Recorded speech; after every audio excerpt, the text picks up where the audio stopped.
Did you know? Pikmin started off its life as a Mario tech demo. At Space World 2000, Nintendo showed off the GameCube's processing power in a tech demo titled Mario 128.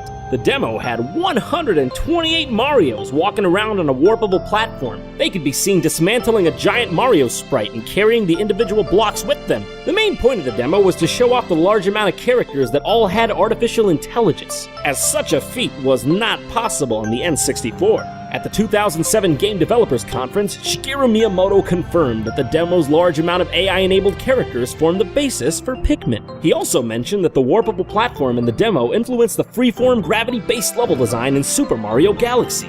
Pikmin's Captain Olimar could even be a nod to the game's Mario origins, as Olimar's Japanese name is Orima, an anagram of Mario. According to Miyamoto, the entire project started after he asked his team to create a completely new game that would be nothing like a sequel to Mario.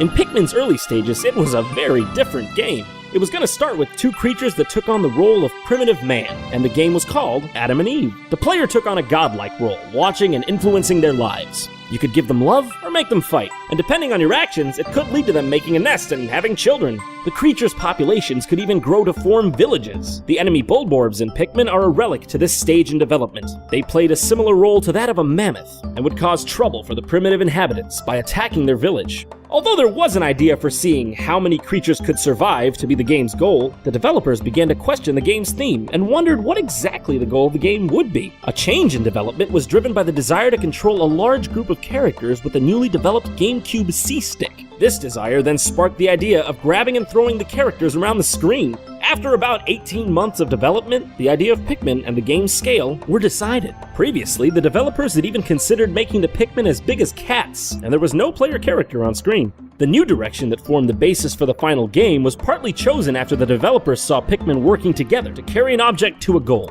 The Pikmin were originally black, ant-like, and consisted of different sizes to distinguish amongst them. The difference in size was swapped out for a difference in color, with definable features, as Miyamoto didn't like the earlier dull designs. Some other unused ideas were managing tired Pikmin, separating individual favorite Pikmin for battles, and individual Pikmin having a life bar. The Pikmin were even planned to have free will. Some would obey you, and some would ignore you. This was removed to avoid any unnecessary frustration. Some unused textures in the game's data also revealed that Pikmin types other than yellow were going to use bomb rocks. This was presumably to give the yellow Pikmin more significance, as their higher throwing range doesn't come into play as often as, say, the red and blue Pikmin's more prominent abilities. There's also evidence suggesting Pikmin was going to have a two-player mode. There's an unused map titled Tudo 2 that was apparently meant to be the opening stage for a cooperative mode, but multiplayer wasn't added to the series until Pikmin 2. As well as unused maps, the game also has several unused models. This includes a giant model of Mario and a model titled Kuribo, the Japanese name for Goombas. The model resembles concept art for a Goomba that was meant to appear in Super Mario Sunshine called Cug.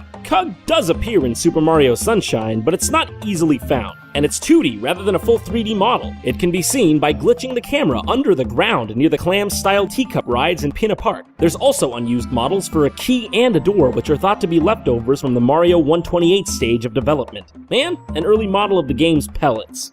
Actually, one interesting piece of trivia about the pellets is that according to the series developer Shigefumi Hino, the reason they pop out of defeated enemies is because whatever they eat turns into lumps of nutrients, forming as pellets in the creature's stomach. Several elements within Pikmin are directly inspired by real life. One example of this appears at the end of each day. According to Miyamoto, the whistle that alerts you to the coming sunset was inspired by a part of Japanese culture, where in some rural areas of Japan, people use melodies to signal the coming of sunset. The whistle, in fact, had other inspirations. Miyamoto wanted to give the feel of a teacher rounding up students for when Olimar rounds up his Pikmin. He thought the sound would be universal and understood in all regions. Nintendo also had a unique marketing approach for Pikmin. They actually cultivated their own breed of flower. Nintendo reached an agreement with S&G Flowers USA to make the flowers available to the public. They took a species named Sutera cordata and bred it to more closely resemble the flowers of a yellow Pikmin. This new breed was dubbed Bacopa cabana and received the official name the Pikmin flower. The flower became available almost half a year after the game's North American release. Pikmin also had some interesting marketing in Japan. A song called Ai no Uta was featured in commercials for the game. The song was specifically made for Pikmin, but wasn't featured in the game itself. It released as a CD single in December 2001 and stayed in the Japanese top 10 singles chart for several weeks. The song became popular and interestingly outsold Pikmin itself in Japan. The track sold over 630,000 copies, whereas Pikmin only managed to sell around 500,000 copies. Ai no Uta was also put in Pikmin 2 in the form of an Easter egg. If you gather 20 of each type of Pikmin and put them in one spot, they'll begin to sing the song.